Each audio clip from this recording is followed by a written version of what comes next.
네, 오늘 말씀의 주제는요, 자격지심, 자기 연민에서부터 자유하는 법이라고 하는 주제입니다. 본문 말씀 한번 찾아보도록 하겠습니다. 이사야 62장 4절 말씀입니다. 다시는 너를 버림받은 자라 부르지 아니하며 다시는 내 땅을 황무지라 부르지 아니하고 오직 너를 헵시바라 하며 내 땅을 뷸라라 하리니 이는 여호와께서 너를 기뻐하실 것이며 내 땅이 결혼한 것처럼 될 것임이라. 아멘. 아멘. 자격지심과 자기연민으로부터 자유하는 법을 결론부터 말씀드리면 예수 그리스도밖에 없습니다. 그걸로부터 자유할 수 있는 길은 그거밖에 없습니다. 근데 왜 그것이 우리에게 결론이 되어지고 해답이 되어지는지를 말씀 가운데서 한번 쭉 풀어갈 텐데요. 자격지심이라고 하는 사전적 의미는요, 자기가 한 일에 대하여 스스로 미흡하게 여기는 마음이라고 하는 거예요. 자기 자신도 좀 모자라다, 부족하다 이렇게 느낀다라는 거죠. 그리고 자기 연민에 대한 사전적인 의미는요, 자기를 되게 불쌍하게 여기는 마음, 자기가 처량하고 되게 불쌍한 사람이라고 생각해서 이렇게 이제 자기를 그렇게 느끼는 마음인 거예요. 한마디로 말하면 나 자체가 마음에 안 들고 내가 한 일 자체들이 다 마음에 안 든다는 거예요. 근데 이 자기연민과 자격지심은요, 마치 자기가 마음에 안 들고 자신을 미워하는 것 같은 이런 생각이 들잖아요. 아니에요. 이 자격지심과 자기연민은요, 철저하게 자기를 너무 사랑해서 나타나는 증상이에요. 나를 너무 사랑해가지고 이 정도의 사람이었으면 좋겠는 나를 향한 기대 때문에 생기는 게 자격지심과 자기연민이에요. 그래서 이걸 자기 부인한다, 나를 미워하고 있다 이렇게 생각하시면 안 된다는 거예요. 미워하는 것 같지만 이건 철저한 자기 사랑이다 라고 보시면 된다는 거예요. 이 자격지심과 자기연민이요, 어디서부터 시작되었냐면요, 무엇인가의 부재를 느낄 때 그래요. 만약에 여러분 이렇게 생각해 보시죠. 기준이 없어요. 잘한다의 내가 세워놓은 잘한다의 기준도 없고 멋있다의 기준도 없고 그리고 많다, 부유하다의 기준도 없다고 생각하시죠. 그러면 내가 부족하다고 느낄 이유가 뭐가 있겠어요? 그러니까 내가 어떤 기준이 생겨서 무엇인가가 부족하고 모자르고 없다는 생각이 드니까 자꾸 자기 연민과 자격지심에 빠지게 되어지는 거예요. 무엇인가에 대해 부재를 느꼈다는 건 어떻게 없는 걸 알게 되어지냐면 뭔가 있다는 것을 알게 되어졌거나 보게 되어졌거나 짧게라도 경험해 보게 되어졌을 때 모자람과 부재를 느끼게 되어지는 거예요. 우리가 핸드폰만 켜고 미디어 매체를 딱 접할 수 있는 기회가 주어져 있잖아요. 그렇게 돼 있기 때문에 그 미디어 매체를 통해서 내겐 없는 것을 가진 사람들을 쉽게 접하거든요. 평상시에 우리가 그냥 끼리끼리 있으면 그런 세상에서 사는 사람들의 삶을 들여다볼 기회가 없잖아요. 부족함도 없어. 그냥 우리끼리 그냥 잘 살면 돼. 근데 보니까 진짜 레알 찐 부자를 보게 된 거야. 그들의 럭셔리한 삶을 보게 되어지니까 우리가 되게 초라해 보이고 우리가 되게 없어 보이고 부족하게 느껴진다는 거죠. 내게 없는 것을 가진 사람들을 보게 되거나 이렇게 되어졌을 때 내가 자꾸 도태당하는 것 같고 모자라고 부족하다는 생각이 찾아 들어와서 만족이 안 되는 거예요. 자기를 자꾸 깎아내리고 연민하게 되어진다는 거예요. 근데 문제는 뭐냐면 이 자격지심과 자기연민이 영적인 삶에서도 나타난다는 게 문제인 거예요. 차라리 옳다는 기준을 저와 여러분이 몰랐더라면 그냥 그러려니 살면 되잖아요. 내가 연약하다는 것도 어떤 기준에 의하여 연약하다는 걸 알게 된 거지, 우리가 그냥 이렇게 사는 게 다였으면 그냥 이게 당연하다고 생각하지, 모자라다, 나는 연약하다, 나는 나쁜 놈이다 이런 생각을 안 한단 말이죠. 그러니까 그래서 로마서 7장 7절에서도 말하기를 우리가 무슨 말 하리요? 율법이 죄냐? 그럴 수 없느니라. 율법으로 말미암지 않고는 내가 죄를 알지 못하였으니 곧 율법이 탐내지 말라 하지 아니하였더라면 내가 탐심을 알지 못하였으리라. 율법에 어떤 기준이 생기고 나니까 내가 탐심을 가지고 있구나, 내가 연약하고 내가 악심을 품고 이런 걸 분간할 수가 있지, 그게 없었으면 그냥 살았단 말이에요. 당연한 줄 알고 살았단 말이에요. 그러니까 옳다는 기준과 진리가 무엇인 줄 모르고 복음이 뭔지 몰랐더라면 잘못됐다는 것도 알 수 없으니 어려울 것도 자기 자격지심과 자기 연민에 빠질 이유도 없다라는 거죠. 그리고 죄인처럼 심판을 받을까 두려워하면서 살 이유도 없는 거고요. 그런데 내가 원했든 원하지 않았든 상관없이 우리가 하나님의 말씀을 듣게 되었고 가장 분명하고 올바른 기준이 되는 진리의 말씀을 알게 되어지는 바람에 그 말씀을 근거하여 내가 얼마나 연약하고 내가 얼마나 작은 자인지 내가 얼마나 죄인인지를 보게 되어지는 거예요. 그래서 이런 내가 몸부림치며 사는 삶 자체가 무의미하게 느껴지고 되게 어렵게 느껴지는 거죠. 자기 연민이 찾아 들어오는 거예요. 이 기준에 나는 이룰 수가 없네. 갭이 너무 커. 저기서 요구하는 수준은 이런 건 것 같은데 도대체 나 이걸 어떻게 살 수 있단 말인가 이러면서 혼자 자기 연민에 둘러 빠지는 거예요. 이렇게 죄책감이 들고 자격지심과 자기 연민에 사로잡히니까 차라리 이 말씀은 현실성 없는 이야기다. 말씀은 그렇게 성경에 적혀 있지만 실제로는 그렇게 살 수 있는 게 아니다. 이렇게 치부해 보려고 했더니 또 미디어 매체를 통해서 그걸 사는 사람을 봤네. 그걸 실제로 살아가는 사람을 본 거야. 그러니까 이것도 변명도 못해. 그냥 이거는 가능한 건데 내가 안 되는 거구나. 이러니까 이제 갭이 확 벌어지는 거죠. 그래서 말씀 앞에 나아가면 나아갈수록 진리 앞에 서면 설수록 하나님을 사랑하는 사람들을 만나면 만날수록 자꾸 내가 작아지고 내가 형편없어 보이는 이런 결론으로 자꾸 향하게 되어지는 거예요. 그런데 말씀 앞에서 자기 연민과 자격지심이 결론이 되어버리면요, 나중에는 무슨 일이 일어나냐면 성경을 읽는 것 자체가 부담스러워져요.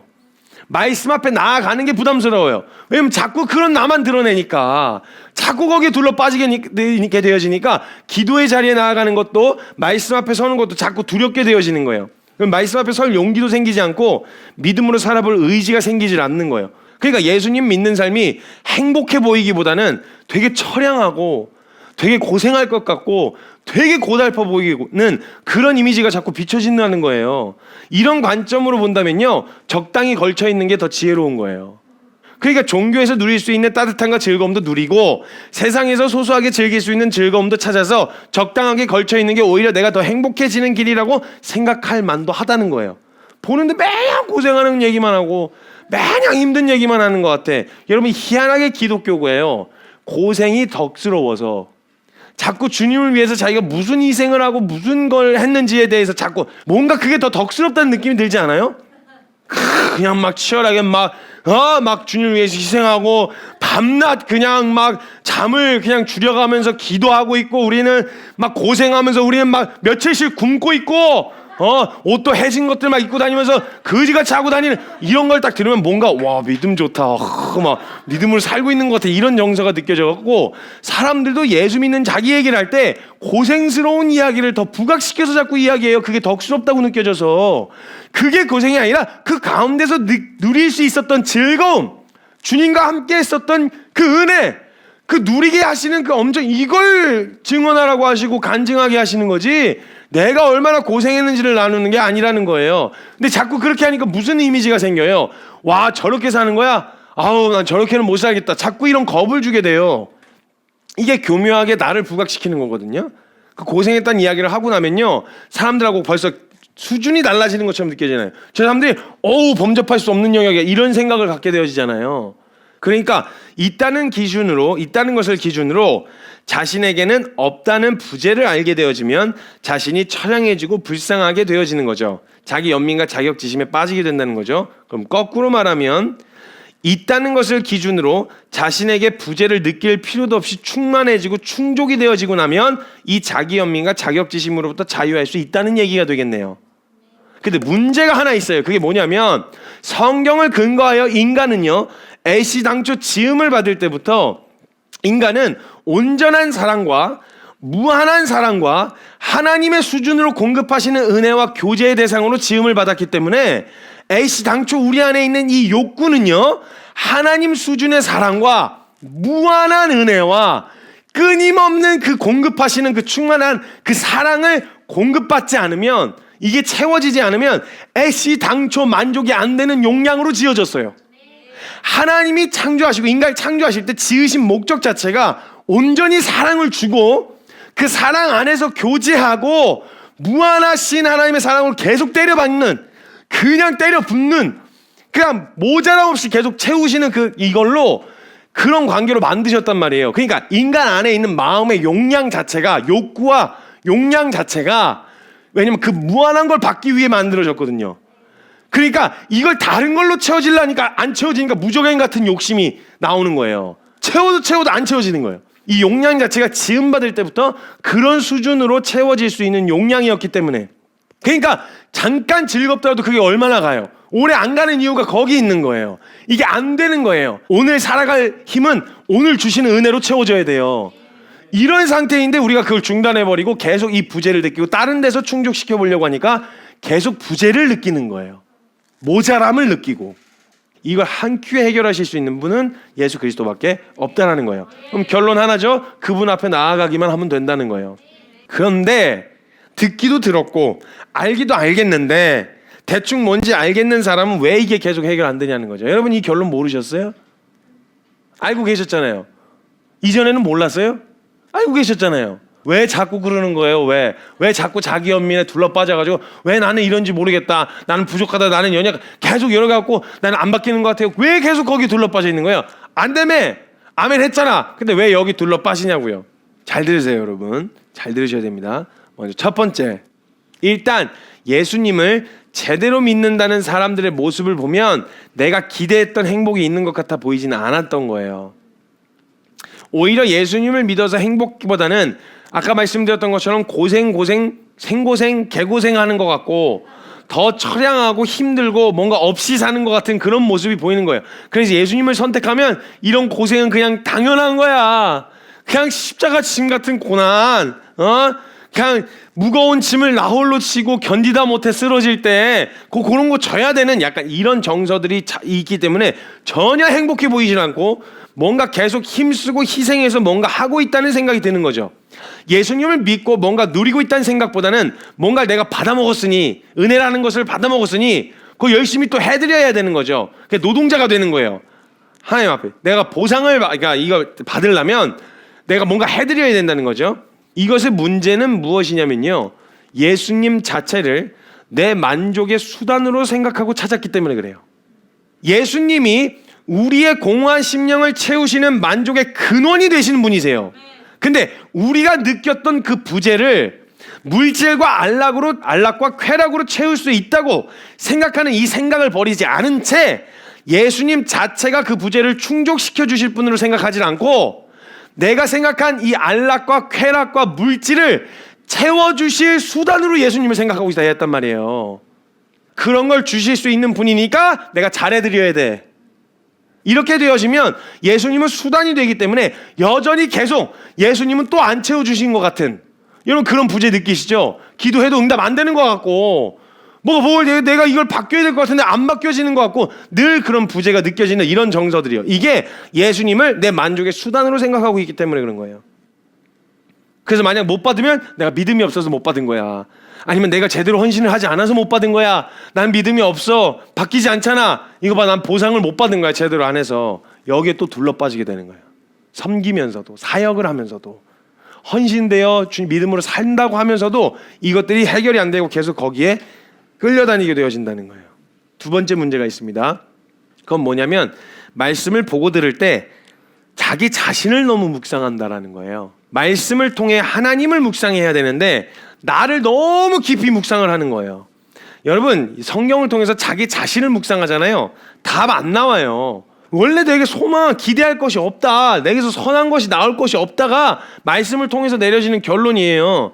근데 자꾸 또 달라졌을 거야. 오늘은 좀 달라졌을 거야. 몇 개월 지났으니까 난 좀 바뀌었겠지. 1년 정도 훈련 받았는데 난 좀 달라졌을 거야. 그리고 나서 성경 보면 1도 안 바뀌었다라는 걸 보게 되거든요. 날 묵상하면 답 안 나와요. 여러분 보세요.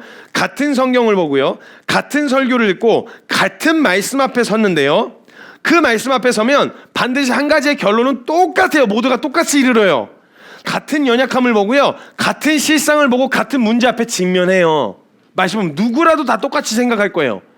근데 어떤 사람은 같은 성경을 보고 같은 자신의 실상을 보게 되었는데 그 사람은 그 모든 과정을 통해서 하나님의 은혜로 귀결이 되는데, 어떤 사람은 말씀 앞에 같은 성경을 보고 같은 나의 연약함을 봤는데 자기 연민으로 귀결이 된단 말이에요. 이 차이, 말씀과 성경을 통해서 누구를 그리고 무엇을 묵상했느냐의 차이예요. 말씀을 통해 우리의 어떠함을 들여다보는 게 아니라 하나님을 묵상하면 돼요. 이렇게요, 하나님의 크심을 묵상했을 때 나의 자금이 드러나요. 내가 따로 내 연약함을 들여다보려고 하지 않아도 조건 반사적으로 드러난다고요. 하나님의 선하심을 묵상했더니 나의 악함이 드러났고, 하나님의 크심을 묵상했더니 조건 반사적으로 나의 자금이 드러나고, 하나님의 경건하심과 거룩하심을 묵상하게 되었더니 나의 음란함이 드러나게 되어진다고요. 이렇게 되어져야 돼요. 이렇게 나의 연약함이 드러나되 성경을 통해서 온통 나의 어떠함, 나의 연약함, 나의 부족함, 나의 부재, 내가 잘하고 있냐 못하고 있냐 온통 여기에 초점이 맞춰지면 올바리 똑같은 연약함이 드러나도 자기 연민으로 귀결될 수밖에 없어요.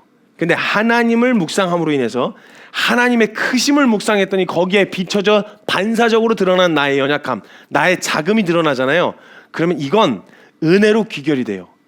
야, 그 크신 하나님이 이런 작은 나를 돌아보셨다고? 이렇게 되어지는 거예요. 날마다 새로우신 살아계신 하나님을 묵상하려고 했다.